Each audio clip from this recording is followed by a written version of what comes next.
जय माता दी। मेरे सभी प्यारे दोस्तों, मैं लक्ष्मी शर्मा बड़ों को चरण स्पर्श, छोटों को प्यार और बराबर वालों को दिल से नमस्कार करती हूँ।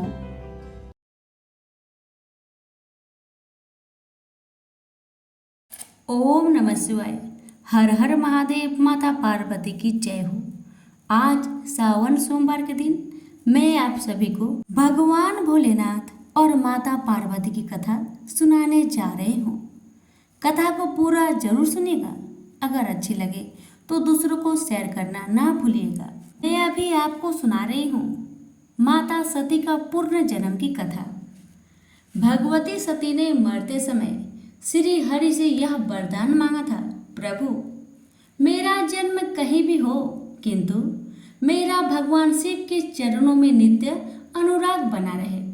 इसलिए दक्ष यज्ञ में शरीर त्याग करके उन्होंने हिमालय के घर पार्वती के रूप में जन्म लिया। उमा के जन्म लेते ही संपूर्ण सिद्धियों और संपत्तियों ने हिमालय को अपना घर बना लिया। मुनियों ने जहां तहां आश्रम बना लिए। वृक्ष सदा पुष्प फल से युक्त हो गए तथा नदियों में पवित्र जल बहने लगा। सब जीवों ने अपना पारस्परिक बैर छोड़ दिया। ऐसा लगता था जैसे प्राकृतिक देवी ने अपनी स्वामिनी का स्वागत करने के लिए अपनी छाता खोलकर उनके चरणों में भेंट कर दी हो। हिमपान तथा मैना के आनंद की कोई सीमा नहीं रही। नित्य नए मंगल उत्सव होने लगे। भगवती शिव के जन्म का समाचार सुनकर देव ऋषि नारद उनके दर्शन के लिए हिमालय के घर पधारे। पर्वतराज ने अपने को धन्य माना तथा देव ऋषि का भरपूर स्वागत किया। अपनी कन्या का भविष्य जानने की इच्छा से उन्होंने उनसे मुनि चरणों में प्रणाम करवाया। उसके बाद उन्होंने हाथ जोड़कर कहा, मुनिवर आप भूत वर्तमान और भविष्य के ज्ञाता हैं, अतः आप हृदय में विचार कर इस कन्या के दोष और गुण को बतलाइए। देव ऋषि नारद ने कहा, गिरिराज तुम्हारी कन्या संपूर्ण गुणों से पूर्ण तथा शुभ लक्षणों से युक्त है। यह अपने पति को अत्यंत ही प्रिय होगी। इसका सुहाग सदा अचल होगा तथा यह माता पिता का यश बढ़ाएगी। इसका नाम उमा होगा। अब इसमें जो दो चार अवगुण हैं उन्हें भी सुन लो। इसे मानहीन, माता पिता विहीन, नग्न तथा अमंगल भेष वाला पति मिलेगा। परंतु मैंने वर के जो दोष गिनाए हैं वे सभी शिवजी में है। अतः यदि उमा तपस्या करे और इसका विवाह शिवजी के साथ हो जाए तो ये अवगुण भी गुण में बदल जाएंगे। ऐसा मेरा विश्वास है। तुम्हारी कन्या के लिए शंभू जी को छोड़कर और कोई उपयुक्त वर नहीं है। इसलिए अपनी कन्या के कल्याण के लिए तुम इसे तप की शिक्षा दो। धीरे धीरे भगवती उमा किशोर अवस्था को प्राप्त हो गई और उनका शिवजी के प्रति अनुराग भी बढ़ता गया। एक दिन माता पिता का आदेश प्राप्त कर उमा भगवान शंकर को पति रूप में प्राप्त करने के लिए तप हेतु वन में चली गई। पार्वती जी का सुकुमार शरीर यद्यपि तप के योग नहीं था, तथापि शिव चरणों का स्मरण करके वे घोर तप करने लगी। उन्होंने समस्त सुखों को त्याग दिया। उस समय भगवती उमा साक्षात तपस्विनी प्रतीत हो रही थी। भगवान शिव के चरणों में उनका नित्य नवीन अनुराग बढ़ने लगा। तब में वो इतनी तल्लीन हो गई कि शरीर की सारी सुधि बिसर गई। उन्होंने 1000 वर्ष मूल और फल खाकर बिताया। कुछ दिन कठोर उपवास किया तथा कुछ दिन केवल जल का सेवन किया। 3000 वर्ष वे केवल सूखे बेलपत्र खाकर रही, फिर उसको भी छोड़ दिया, जिससे उनका एक नाम अपर्णा पड़ा। उनके नित्य प्रति बढ़ते तप के प्रभाव से एक दिन आकाशवाणी हुई, हे गिरिराज कुमारी, तुम्हारा तप सफल हुआ। तुम्हें निश्चय ही भगवान शिव पति रूप में प्राप्त होंगे। इतना कठोर तप करने वाला विश्व में आज तक कोई पैदा नहीं हुआ। अब तुम्हारे पिताजी तुम्हें बुलाने आ रहे हैं। तब घर चले जाना और जब तुम्हें सप्तऋषि मिले तब इस वाणी को सच समझना। आकाशवाणी सुनकर पार्वती जी परम प्रसन्न हुई। भगवान शिव मिलेंगे यह सोचकर उनका रोम रोम पुलकित हो गया। भगवान शिव के आदेश से सप्तऋषि भगवती पार्वती की परीक्षा लेने गए। उन्होंने पार्वती जी से पूछा, देवी यह कठोर तप तुम किसके लिए कर रही हो? पार्वती जी ने उत्तर दिया, ऋषियों मेरे तप का उद्देश्य सदाशिव को पति रूप में प्राप्त करना है। ऋषियों ने कहा, देवी नारद ने तुम्हारी बुद्धि को बिगाड़ दिया है। तुम ऐसे पति के लिए तप कर रही हो जो उदासीन, अमंगल वेश वाला, गुणहीन तथा शरीर पर सांपों की माला धारण करने वाला है। हमने तुम्हारे लिए उपयुक्त वर का चयन किया है जो अत्यंत सुंदर, सर्वगुण संपन्न और वैकुंठधापति है। तब पार्वती जी बोली, ऋषियों मेरा शरीर पर्वत से उत्पन्न हुआ है, इसलिए शरीर भले ही छूट जाए, हठ नहीं छूट सकता। मेरा इसी जन्म में ही नहीं बल्कि करोड़ों जन्मों के लिए यही हठ है कि या तो मैं भगवान शिव से विवाह करूंगी या फिर कुंवारी ही रहूंगी।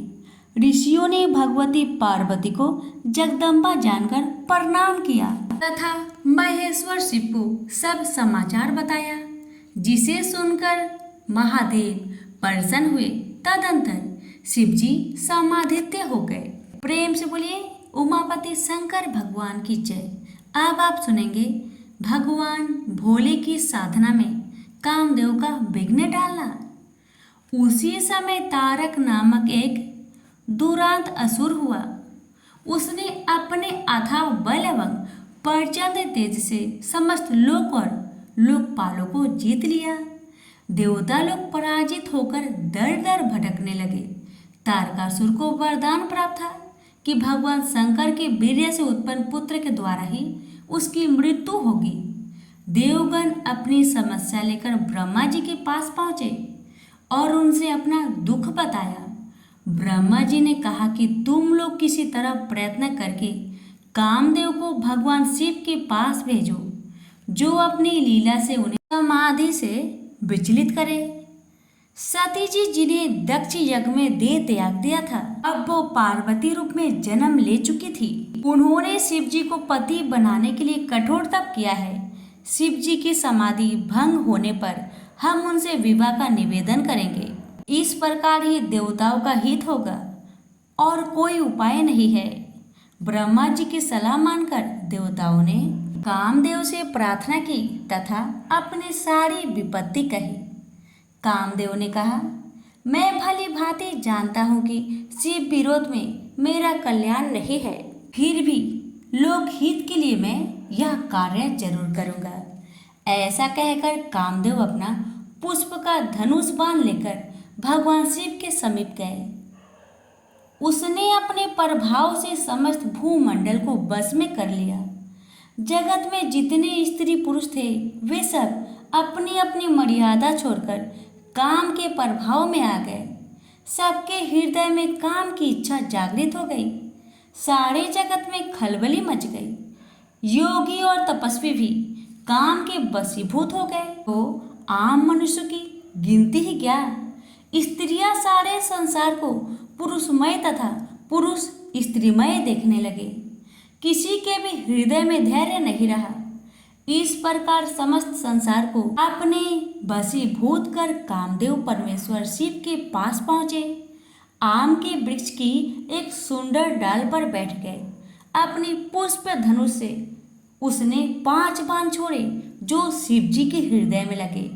शिव जी ने आंखें खोलकर कामदेव को देखा तो उन्हें बड़ा क्रोध हुआ। तब उन्होंने अपना तीसरा नेत्र खोलकर कामदेव को जलाकर भस्म कर दिया। अपने पति की यह दुर्दशा देखकर कामदेव की पत्नी रति ने अनेक प्रकार से शिव जी की विनती की। भगवान भोलेनाथ ने प्रसन्न होकर कामदेव को अंगत बना दिया तथा कालांतर में भगवान श्री कृष्ण के पुत्र प्रद्युम्न के रूप में उसने जन्म लेने का वरदान भी रति को दे दिया। भगवान शिव का अवशासन पाकर रति परम प्रसन्न हुई। वह भगवान शिव के चरणों में बारंबार प्रणाम कर उनकी स्तुति करती हुई अपने धाम को चली गई। प्रेम से बोलिए उमापति शंकर भगवान की जय। अब आप सुनेंगे शिव जी की बारात की कथा। काम दहन के बाद ब्रह्मा जी के साथ सभी देवता भगवान शिव के पास आए। उन्होंने शिव जी की प्रशंसा करते हुए उनकी स्तुति की। भगवान शिव ने देवताओं से पूछा, देवताओं, तुम्हारे आगमन का क्या कारण है? देवताओं ने कहा, प्रभु, आपने कामदेव को भस्म कर रति को वरदान दिया है, यह बड़ा अच्छा किया। दंड देकर कृपा करना आपका सहज स्वभाव है। भगवती पार्वती ने आपको पति रूप में प्राप्त करने के लिए कठोर तप किया है। अब आप हम देवताओं की विनती सुनकर पार्वती जी को अपने पत्नी रूप में स्वीकार कर ले तथा संसार को ऐसा पुत्र दे जिससे तारकासुर के अत्याचार से जगत का उद्धार हो। भगवान शिव ने विवाह करना स्वीकार कर लिया। सप्त ऋषियों ने उनके आदेश से हिमवान के घर जाकर सारा समाचार कह सुनाया। हिमवान परम प्रसन्न हुए। उन्होंने शुभ दिन का विचार कर लग्न पत्रिका सप्त ऋषियों को सौंप दिया। सप्त ऋषियों ने वह पत्रिका ब्रह्मा जी को दिया। चारों तरफ आनंद छा गया। आकाश से फूलों की वर्षा होने लगी। नाना प्रकार के बाजे बजने लगे। दसों दिशाओं में मंगल कलश सजा दिए गए। भगवान शिव के आदेश से देव ऋषि नारद ने संपूर्ण देवताओं को निमंत्रण दिया। भगवान विष्णु के साथ संपूर्ण देवता नाना वाहनों पर सवार होकर कैलाश पर आए। ब्रह्मा जी ने विधि पूर्वक मंडप स्थापन, नंदी मुख श्राद्ध आदि के साथ मंगलिक कृत्य शिव जी से संपन्न करवाए। शिव गणों ने नाना प्रकार से भगवान शिव का श्रृंगार किया। तदंतर ब्राह्मणों को आगे करके महादेव ने प्रसन्नता पूर्वक कैलाश से प्रस्थान किया। भगवान शंभु ने नंदी आदि गणों को अपने साथ हिमाचलपुरी चलने की आज्ञा देते हुए कहा, तुम लोग थोड़े से गणों को यहाँ रखकर शेष सभी मेरे साथ हिमवान के नगर को चलो। भगवान भूत भावन का आदेश मिलते ही नंद तथा वीरभद्र आदि गणराज असंख्य कोटि गणों तथा भूतों को साथ लेकर चले। उसी समय चंडी देवी भी रुद्रदेव की बहन बनकर खूब उत्सव मनाती हुई आ पहुंची। उनका वाहन प्रेत था। वे अपने सिर पर जल से भरा हुआ सोने का कलश लिए चली आ रही थी। भेड़ियों की गड़गड़ाहट और शंखों के गंभीर नाद से तीनों लोक गूंज उठे। देवता लोग शिवगणों के पीछे पीछे उत्साहपूर्वक चल रहे थे। संपूर्ण सिद्धियां और लोकपाल आदि भी देवताओं के साथ थे। देव मंडली के मध्य भाग में गरुड़ासीन भगवान विष्णु चल रहे थे। उन पर चवर डुलाए जा रहे थे तथा उनके ऊपर सुंदर छत्र बना था। अपने गणों से घिरे हुए वे अद्भुत शोभा पा रहे थे। ब्रह्मा जी मूर्तिमान वेद शास्त्र सनकादिक ऋषियों एवं प्रजापतियों के साथ भगवान शिव की सेवा में तत्पर थे।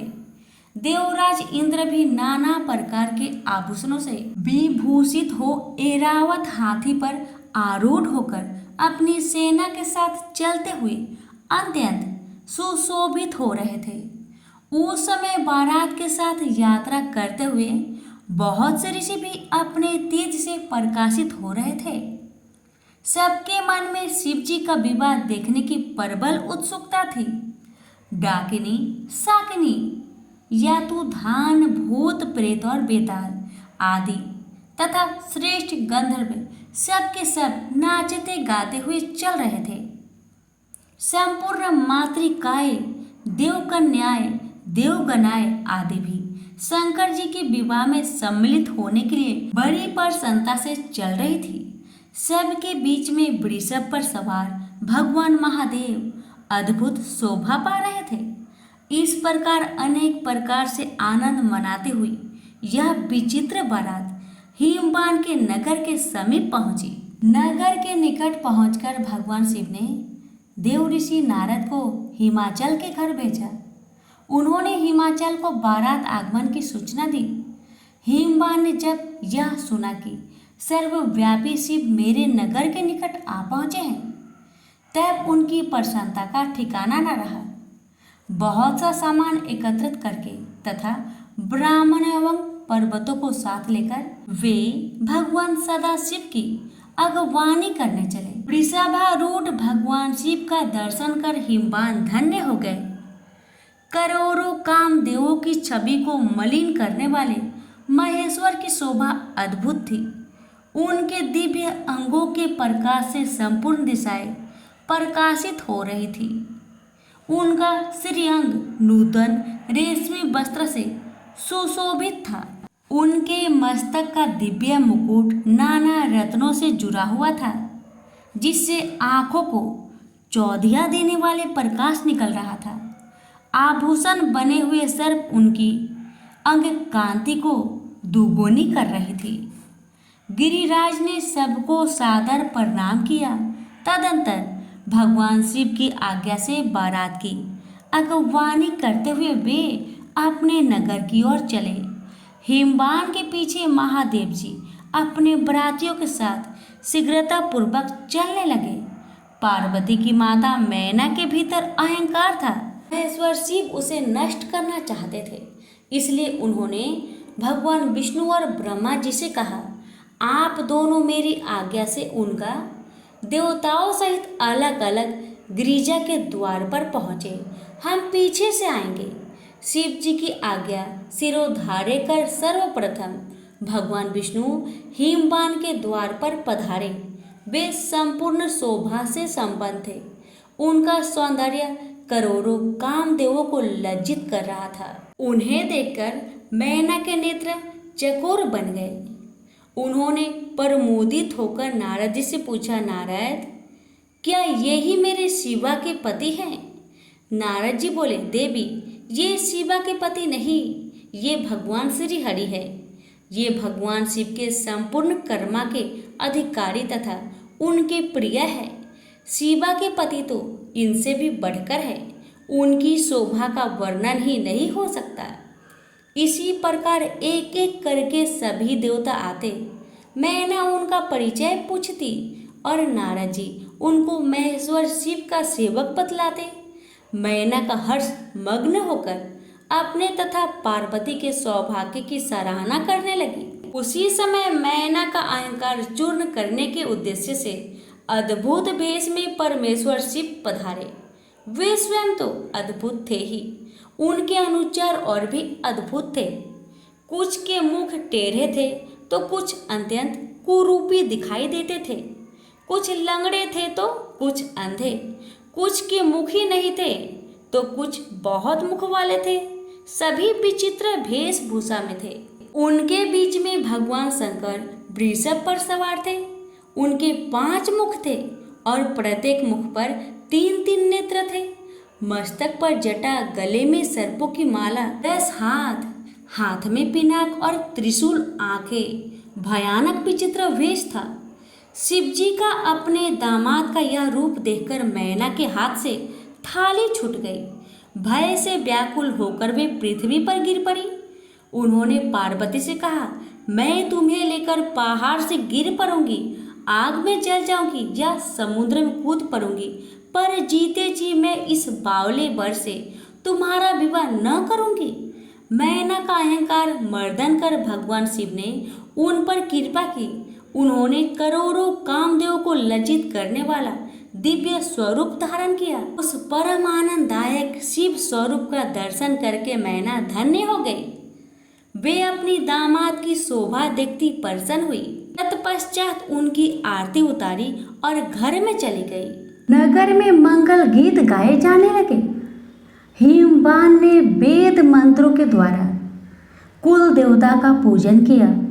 सखियों और ब्राह्मण पत्नियों ने पार्वती जी को पहले स्नान करवाया, फिर उन्हें सुंदर वस्त्र भूषण से सजाया गया। उस अवसर पर दोनों पक्षों में महान आनंददायक उत्सव मनाया जाने लगा। ब्राह्मणों को नाना प्रकार के दान दिए गए। तदंतर कन्यादान का समय समीप जानकर महात्मा गर्ग ने भगवान शंकर तथा बरातियों को बुला लाने के लिए कहा। हिमाचल के मंत्रियों ने जाकर वर और बरातियों से शीघ्र पधारने की प्रार्थना की। भगवान शंकर को सुंदर वस्त्र भूषणों से सजाया गया और उन्हें वृषभ की पीठ पर बैठाया गया। सभी बराती भगवान शिव को आगे करके नाना प्रकार के बाजे बजाते तथा नृत्य करते हुए उनके पीछे पीछे हिमाचल के घर चले। महेश्वर शिव के मस्तक पर छत्र तना हुआ था, उन्हें च्यवर डुलाया जा रहा था। ब्रह्मा, विष्णु, लोकपाल और इंद्र आदि उनके आगे आगे चल रहे थे। समस्त देवता पुष्प वर्षा कर रहे थे। इस प्रकार भगवान शिव ने बरातियों सहित यज्ञ मंडप में प्रवेश किया। हिमाचल ने महेश्वर और सभी देवताओं की विविध भांति से पूजा करके उनकी आरती उतारी। उन्होंने समस्त मुनियों तथा देवताओं को प्रणाम किया तथा सबके लिए सोने का सुंदर आसन दिया। महात्मा गर्ग ने पुण्य वाचन किया। पार्वती जी के अंजलि में चावल भरा गया। उन्होंने शिव जी के ऊपर अक्षत छोड़ा। फिर भगवान शिव ने ब्रह्मा और बृहस्पति के कहने पर पार्वती जी का पूजन किया। गर्गाचार्य के आदेश से उचित समय पर हिमवान और मैना ने कन्या का दान कार्य आरंभ किया। मैना सोने का कलश लेकर अपने पति के दाहिने ओर बैठी। पुरोहित ने अर्घ्य, पाद्य, चंदन और वस्त्र देकर भगवान महेश्वर का वर रूप में वरण कराया। वेदिका पर एक अत्यंत सुंदर सिंहासन था। भगवान शिव ब्राह्मणों को सिर नवाकर उस सिंहासन पर बैठ गए। तत्पश्चात मुनीश्वरों ने पार्वती जी को बुलवाया। सखिया श्रृंगार करके उन्हें ले आई। पार्वती जी के दिव्य रूप को देखकर समस्त देवता मोहित हो गए। उनकी सुंदरता अनिर्वचनीय थी। जगदम्बा और शिव की अर्धांगिनी समझकर देवताओं ने उन्हें मन ही मन प्रणाम किया। मुनियों की आज्ञा से शिव पार्वती ने पूजन किया। पर्वतराज हिमवान ने हाथ में कुश लेकर और कन्या का हाथ पकड़कर उसे शिव जी को समर्पित किया। जब भगवान शिव ने पार्वती जी का पानी ग्रहण किया तब सभी देवता अत्यंत हर्षित हो गए। श्रेष्ठ मुनिगण वेद मंत्रों का उच्चारण करने लगे। चारों तरफ शिव जी की जय जयकार होने लगे। अनेक प्रकार के बाजे बजने लगे। आकाश से नाना प्रकार की फूलों की वर्षा हुई। शिव पार्वती का विवाह हो गया। सारे ब्राह्मण में आनंद भर गया। हिमवान ने अनेकों दास दासी, रथ, घोड़े, वस्त्र और रत्न आदि गाड़ियों में लदवाकर दहेज में दिए। फिर हाथ जोड़कर उन्होंने कहा, हे शंकर, आप पूर्ण काल है, मैं भला आपको क्या दे सकता हूँ। ऐसा कहते कहते हिमवान ने आश्रुपूरित नेत्रों से शिव जी के चरणों को पकड़ लिया। भगवान शिव ने अपने ससुर को उठाकर हृदय से लगा लिया तथा उन्हें समझाकर संतुष्ट किया। मैना ने शिव जी के चरणों को पकड़कर कहा, हे नाथ, यह उमा मुझे प्राणों से बढ़कर प्यारी है। आप इसे अपने घर की सेविका बनाइएगा और इसके अपराधों को क्षमा करते रहिएगा। मेरी आपसे यही विनती है। शिव जी ने अपनी सास को भी बहुत प्रकार से समझा बुझाकर संतुष्ट किया। पार्वती जी अपनी सखियों तथा माता मैना से मिल भेंट कर भगवान शिव के पास आई। महादेव जी ने याचकों को भांति भांति के दान देकर संतुष्ट किया और पार्वती जी को साथ लेकर कैलाश लौट आए।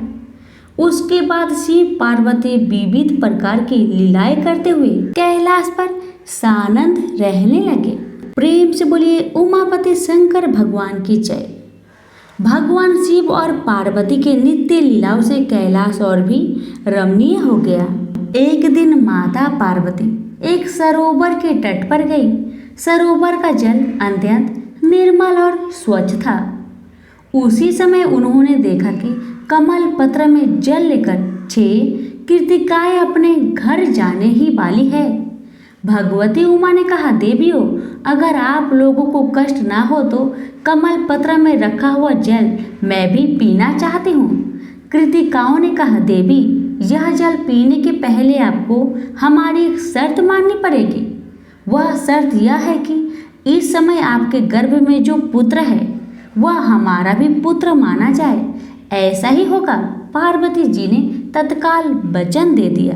भगवती पार्वती ने कृतिकाओं के साथ उस मधुर जल का पान किया। जल पीते ही उनकी दाहिनी कोख से एक परम तेजस्वी बालक उत्पन्न हुआ। उनके 6 मुख थे। उसके सुंदर हाथों में शूल, शक्ति और अंकुश सुशोभित थे। सरकंडों के वन में जन्म ग्रहण कर वह बालक दिनों दिन बढ़ने लगा। वह अपने 6 मुखों से 6 कृतिकाओं का दूध पीने लगा। कृतिकाएं भी माता की तरह उसका पालन पोषण करने लगी। इस प्रकार कृतिकाओं द्वारा पालित होने के कारण वह बालक आगे चलकर कार्तिकेय नाम से विख्यात हुआ। देवताओं ने कार्तिकेय को नाना प्रकार से अस्त्र शस्त्र प्रदान किए और उनकी विविध प्रकार से पूजा की। देवताओं ने भगवान शिव से अनुरोध किया, प्रभु, अब देवताओं का दुख दूर करने के लिए आप कुमार कार्तिकेय को आज्ञा दीजिए। शिव जी ने कुमार कार्तिकेय को देवताओं को सौंप दिया। कुमार कार्तिकेय देवताओं के सेनापति हुए। इंद्र ने तारकासुर के पास अपना दूत भेजा। दूत ने तारकासुर से कहा, असुरराज, देवराज इंद्र तुमसे युद्ध करने आ रहे हैं। तुम अपने प्राणों की रक्षा के लिए जो भी प्रयत्न करना चाहो कर लो। कुछ ही समय में कार्तिकेय ने देव सेना के साथ तारक के नगर पहुंचकर उसे चारों ओर से घेर लिया। दैत्यराज तारकासुर भी अपने सेना के साथ युद्ध भूमि में आ उठा। भयानक युद्ध छिड़ गया। कार्तिकेय का आश्रय पाकर देवता प्रबल हो गए थे। वे असुरों का संहार करने लगे। तारकासुर ने अपने सामने अनुपम बालक को देखकर कहा, बालक, तू युद्ध क्यों करना चाहता है? तू तो अभी नीरा बच्चा है। जा कहीं गोद में खेल। मेरे आगे आकर तू क्यों मरना चाहता है? कुमार कार्तिकेय ने कहा, बालक समझकर मेरी अपेक्षा मत कर। विषधर का नन्हा बच्चा भी मार डालने में समर्थ होता है। छोटे मंत्र भी अद्भुत शक्ति होती है। अरे दुष्ट, तू बहुत ही अत्याचार कर चुका है। अब निश्चय ही तू मेरे हाथों से मारा जाएगा। कार्तिकेय का कथन अभी पूरा भी नहीं हुआ था कि तारकासुर ने उनके ऊपर अपने वज्र तुल्य मुदर गर का प्रहार किया। कार्तिकेय ने अपने चक्र से उसे बीच में ही नष्ट कर दिया।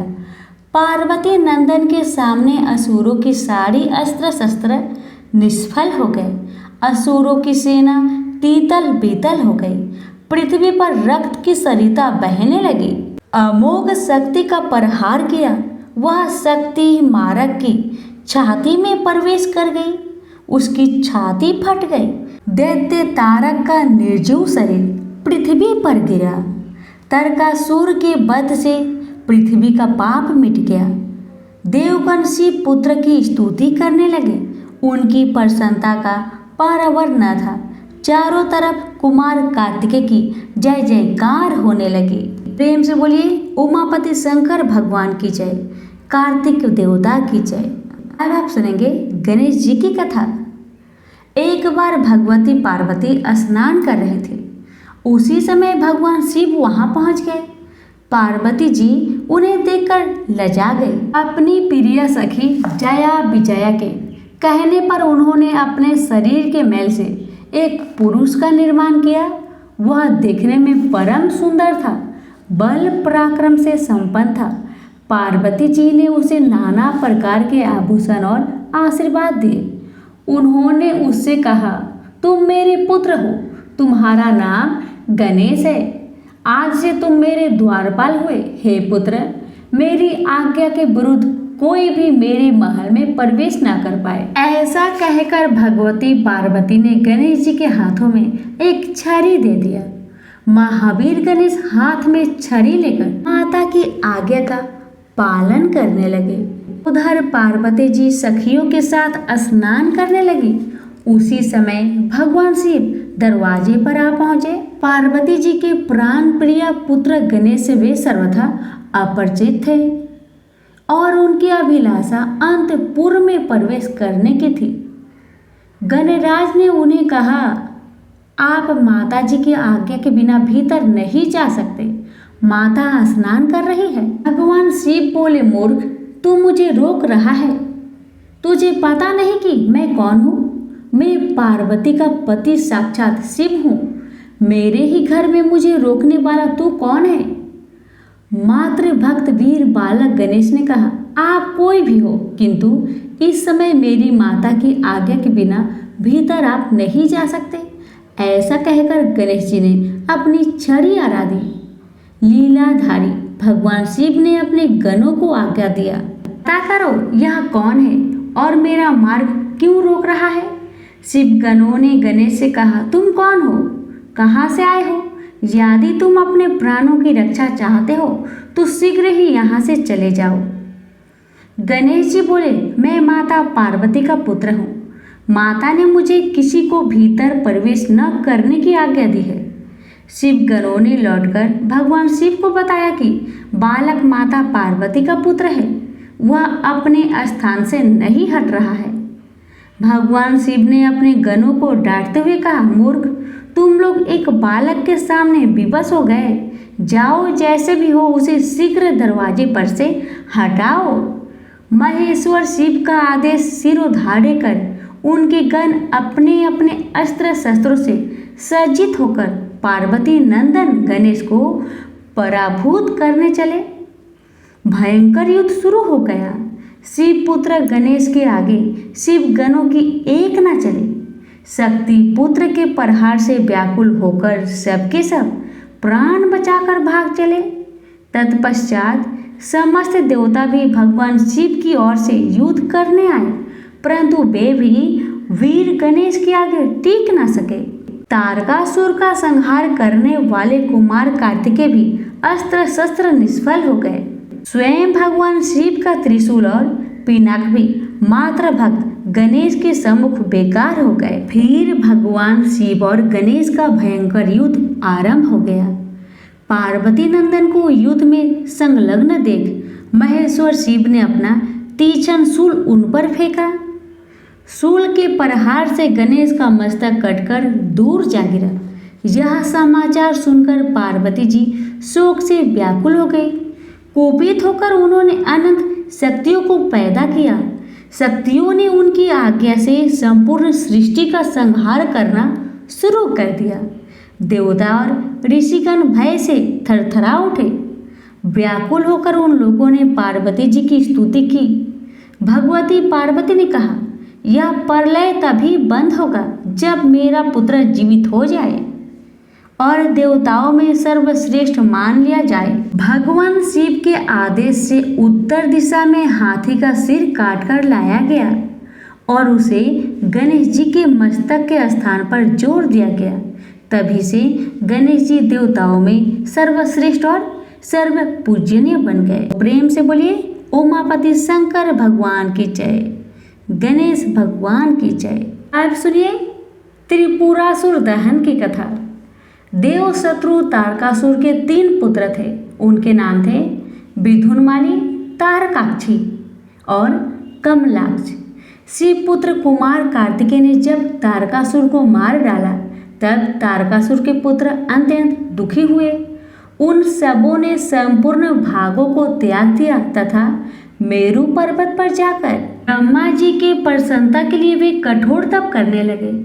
1000 वर्षों की उग्र तपस्या के पश्चात लोक पितामह ब्रह्मा प्रकट हो गए। उन्होंने उन तारक पुत्रों से कहा, दैत्यों, तुम्हारी तपस्या से मैं प्रसन्न हूँ। बताओ, इस घोर तप के द्वारा तुम लोग कौन सा मनोरथ सिद्ध करना चाहते हो?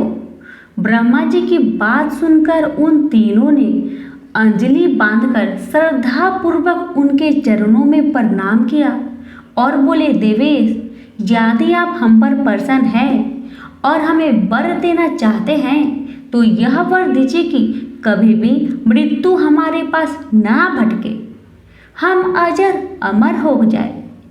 ब्रह्मा जी ने कहा, असुरों, अमरता तो किसी को नहीं मिल सकता, अतः तुम लोग अपना यह विचार छोड़कर इसके अतिरिक्त अन्य कोई वर जो तुम्हें चाहिए वो मांग लो।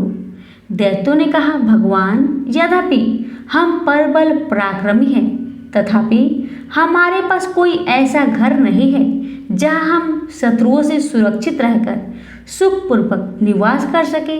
अतः आप हमारे लिए ऐसे 3 नगर का निर्माण करा दीजिए जो संपूर्ण शक्तियों से संपन्न हो तथा देवताओं भी उनका भेदन ना कर सके। विदुरमाली ने वज्र के समान कठोर लोहे का, तारकाक्ष ने स्वर्णमय और कमलाक्ष ने चांदी के बने हुए अत्यंत विशाल नगर की याचना की। फिर उन्होंने कहा, ब्राह्मण, ये तीनों पुर मध्यमा के समय अभिजीत मुहूर्त में चंद्रमा के पुष्प नक्षत्र पर स्थित होने पर एक स्थान पर मिला करे और आकाश में नीले बादलों पर स्थित होकर यह क्रमशः एक के ऊपर एक रहते हुए लोगों की दृष्टि से ओझल रहे। भगवान शंकर के अतिरिक्त इन नगरों का कोई भेदन न कर सके। ब्रह्मा जी ने तथास्तु कहकर मय दानव को उन विचित्र नगरों के निर्माण की आज्ञा दे दी। मैंने अपने तपोबल से वैसे नगर निर्मित किए और तारकासुर के तीनों पुत्र सुखपूर्वक उन सुरक्षित नगरों में रहने लगे। आगे चलकर उन असुरों ने देवताओं को परास्त कर तीनों लोकों को अपने अधीन कर लिया। समस्त सिद्धि स्थानों को नष्ट भ्रष्ट करते हुए वे धर्म का नाश और अधर्म का विस्तार करने लगे। इन त्रिदैत्यों के अत्याचार से दुखी होकर संपूर्ण देवता और ऋषिगण ब्रह्मा तथा विष्णु के साथ महेश्वर शिव के शरण में गए। वहां उन लोगों ने महादेव से तारका पुत्र को अत्याचार से मुक्ति दिलाने की प्रार्थना की। करुणा सागर शिव ने दैत्य को अवशस्त करते हुए विश्वकर्मा से एक सर्वदेवमय दिव्य रथ निर्मित करवाया। ब्रह्मा जी ने उसमें वेद रूपी अवसों को जोत कर उसे शिव जी को समर्पित किया। शिव जी का दिव्य धनुष और बाण उसमें रखा गया। वह रथ अनेक आश्चर्यों से युक्त था। स्वयं पितामह ब्रह्मा सारथी बने। उस अद्भुत रथ पर सवार होकर परमेश्वर शिव त्रिपुर के निकट पहुंचे। कालवश उस दिन तीनों पुर एक सीधे में आ गए थे। शिव जी ने अपने दिव्य धनुष पर सुपातास्त्र नामक बाण चलाकर छोड़ दिया। उस समय अभिजीत मुहूर्त चल रहा था। देखते ही देखते त्रिपुर जलकर राख बन गया। देवता लोग भगवान महेश्वर की जय जयकार करने लगे। उस समय भी जो दैत्य शिव पूजा में तत्पर थे वे सब अगले जन्म में शिव गणों के अधिपति हुए। प्रेम से बोलिए हर हर महादेव, माता पार्वती की जय। आप सुनिए भगवान विष्णु की शिव उपासना तथा चक्र की प्राप्ति की कथा। एक समय की बात है, दैत्य प्रबल होकर सभी लोगों को पीड़ा देने और धर्म का लोप करने लगे। इससे विचलित होकर देवगण भगवान विष्णु के समीप पहुंचे। श्री हरि ने पूछा, देवताओं, इस समय तुम्हारे आने का क्या कारण है? मैं तुम लोगों के किस काम में आ सकता हूँ? निसंकोच होकर तुम लोग अपनी समस्या बताओ। देवताओं ने कहा, हे देव रक्षक हरि, हम लोग इस दैत्य के अत्याचार से अत्यंत दुखी हैं। शुक्राचार्य की सलाह और तपस्या के बल से वे प्रबल हो गए हैं। हम सभी देवता उन पराक्रमी दैत्यों के सामने विवश होकर उनसे परास्त हो गए हैं। स्वर्ग पर भी उन अत्याचारियों का राज्य हो गया है। इस समय आप ही हमारे रक्षक हैं, इसलिए हम आपकी शरण में आए हैं। हे देवेश, आप हमारी रक्षा करें। भगवान विष्णु बोले, देवताओं, हम सभी के रक्षक महेश्वर शिव है। उनकी कृपा से मैं धर्म की स्थापना तथा असुरों का विनाश करता हूँ। तुम लोगों का कष्ट दूर करने के लिए भी मैं उन्हीं सर्वलोक महेश्वर की उपासना करूँगा। मुझे विश्वास है कि वे परम दयालु शिव अवश्य प्रसन्न होंगे और तुम लोगों का दुख भी दूर करने के लिए वे कोई न कोई मार्ग भी ढूंढ निकालेंगे। देवताओं से ऐसा कहकर श्री हरि महादेव की उपासना करने के लिए कैलाश पर गए। वहां पहुंचकर वे विधि पूर्वक भूत भावन भगवान शिव की आराधना करने लगे। वे नित्य हजार नामों से महेश्वर की स्तुति करते तथा प्रत्येक नामोच्चारण के साथ साथ एक कमल पुष्प अपने आराध्य को अर्पित करते। इस प्रकार भगवान विष्णु की यह शिव उपासना सहस्त्र दिव्यों वर्षक तक निर्वध चलती रही। एक दिन परमात्मा शिव ने भगवान विष्णु की भक्ति की परीक्षा लेनी चाहिए। भगवान नित्य की तरह एक सहस्त्र कमल पुष्प शिव जी को अर्पित करने के लिए लेकर आए। लीलाधारी महादेव ने उसमें से एक कमल पुष्प कहीं छिपा दिए। शिव की माया के द्वारा घटित इस घटना का पता श्री हरि को भी नहीं लगा। उन्होंने गिनती में एक कमल पुष्प कम पाकर उसकी खोज आरंभ की। पूरी पृथ्वी का भ्रमण कर लिया, परंतु कहीं भी उन्हें वह कमल पुष्प नहीं मिला। तदंतर धृण व्रत का पालन करने वाले भगवान विष्णु ने अपना एक फूलवत नेत्र ही उस कमल पुष्प के स्थान पर शिवलिंग पर अर्पित कर दिया। श्री हरि के इस अद्भुत त्याग से महेश्वर तत्काल प्रसन्न हो गए और प्रकट होकर बोले, विष्णु, मैं तुम पर बहुत प्रसन्न हूँ। इच्छा अनुसार वर मांगो, मैं तुम्हारी प्रत्येक कामना पूरी करूँगा। तुम्हारे लिए मेरे पास कुछ भी अदेय नहीं है। भगवान विष्णु ने कहा, नाथ, आपसे मैं क्या कहूँ, आप तो स्वयं अंतर्यामी है। संसार की कोई बात आपसे छिपी नहीं रहती। आप सब कुछ जानते हैं, फिर भी अगर मेरे ही मुख से सुनना चाहते हैं तो सुनिए। प्रभु, दैत्य ने संपूर्ण संसार को दुखी कर रखा है। धर्म की मर्यादा नष्ट हो गई है, अतः धर्म की स्थापना एवं साधु संरक्षण के लिए दैत्यों का वध आवश्यक है।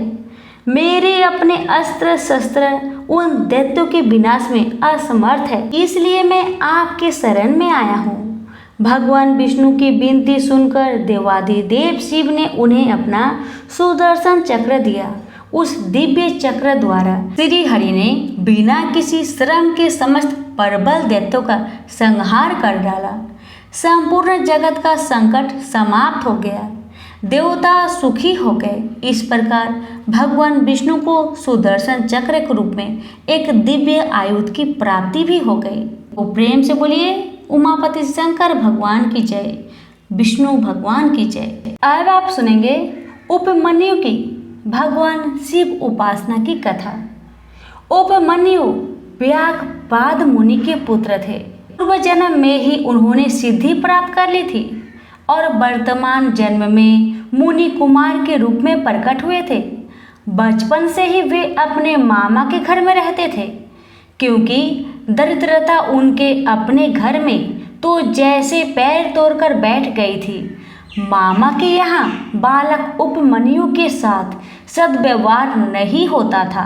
रूखा सूखा भोजन भी उन्हें बड़ी कठिनता से मिल पाता था।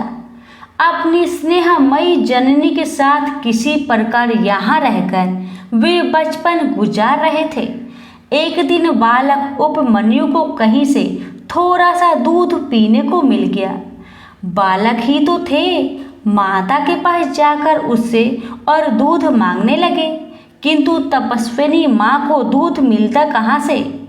उसने किसी तरह कुछ बीजों का संग्रहण किया तथा उन्हीं को पानी में पीसकर नकली दूध बनाया और उस बालक उपमन्यु को दे दिया। उपमन्यु अपनी माता से बोले, माँ यह दूध नहीं है। माता को अपनी विवशता पर अत्यंत दुख हुआ। उपमन्यु के आंसू पोंछते हुए उसने कहा, बेटा दरिद्रों के भाग्य में दूध कहाँ है।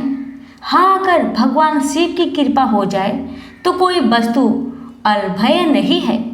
इसलिए यदि तुम्हें दूध पीना है तो आशुतोष शिव की उपासना करो, दूसरा कोई उपाय नहीं है। माता की बात सुनकर बालक उपमन्यु ने भगवान शिव की आराधना करने का निश्चय किया।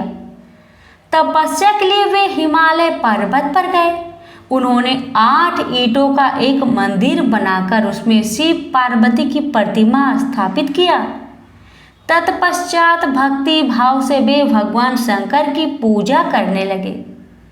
वे नित्य वायु पीकर पंचाक्षर मंत्र ओम नमः शिवाय का जाप करते थे। इस प्रकार दीर्घ काल तक उन्होंने शिव जी की कृपा प्राप्ति के लिए कठोर तप किया। बालक उपमन्यु की तपस्या के ताप से तीनों लोग जलने लगे। देवगण घबराकर महेश्वर शिव के पास गए और बोले, प्रभु बालक उपमन्यु की तपस्या के तेज से हम लोग भयभीत हैं।